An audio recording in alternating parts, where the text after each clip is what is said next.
What's up, everybody? It is Thegoal60 here on Friday, April the 6th, 2018. So, yesterday we had our first plays of the season. We had 2 from the RPI system and 1 from our revenge system. And I will say that it is kind of rare that the revenge system has had an opportunity so quick. But hey, we went with it. It come out on top for us. And we actually got plus money with it. Just to recap, yesterday we had the 2 plays from the RPI system were the Cardinals and the Nationals. Now both of those were the favorite in the game, so we did take the money lines at 148 and 125, and neither one of them did what we needed to win the game. So we will have to have a B bet for both of those come Saturday. Each of those teams are off today. It's in that early part of the season where the weird scheduling that accommodated opening day last week. So after this week, we'll be back to where it's the normal, series don't have a break in between games, that sort of thing.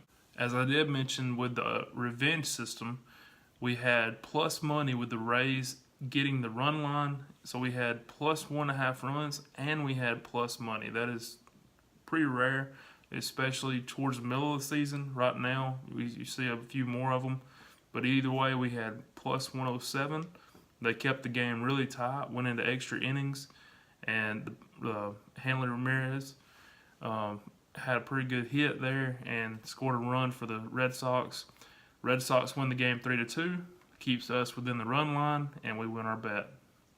So the first game that the RPI betting system has that fit all the parameters and qualifications is the Braves and the Rockies. Now currently the Braves on the RPI scale are at 594, while the Rockies are at 465. So obviously a pretty good gap over a full, over 100 points, and all we need is 5 or more points ahead. So we're fitting that very nice. Now, the next thing you look at, obviously, is the prices. With our team being on the road, they are the underdog at plus 136, and while the home team, Rockies, are minus 156. Now, like I've told you guys before, if the team you're looking at is the underdog, you look towards the run line. Look at the plus 1.5 runs. And in that case, plus 1.5 runs is minus 145, which is inside that 150. The Rockies are giving up a run and a half to get plus 125. So we look to take that plus 1.5 runs at minus 145. So the Braves minus 145 to win 1 unit. The second game that fit all the qualifications or parameters for the system today is the Blue Jays and the Rangers. Now currently the Blue Jays are at .590, while the Rangers are at 526. So obviously the Blue Jays would be the team that we would look to take. So now looking at price, we have the Blue Jays at minus 120, while the Rangers are getting even money.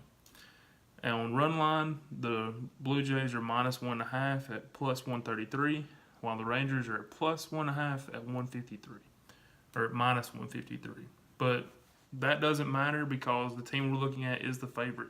So we're only looking at the money line price. So Blue Jays being the higher RPI team and the price being at minus 120, I think that's another move for us. So that is the second game of the day. We'll have the Braves on the run line at minus 145 and the Blue Jays on the money line at minus 120. So guys, today, the 2 games from yesterday, like I said earlier, the Cardinals and the Nationals, they're off today. They will be back tomorrow, which means that we will be taking them in a B bet tomorrow, each of those, to win, the unit that we lost yesterday, plus what we originally wanted to win. So it will be a little bit higher. But today, hopefully the Blue Jays and the Braves can get it done for us. We can move into the weekend focusing on 2 games. Either way, whether you fade, follow, or pass, good luck with everything you do today. Have a great Friday, and I will see you tomorrow morning. 60% of the time, it works every time.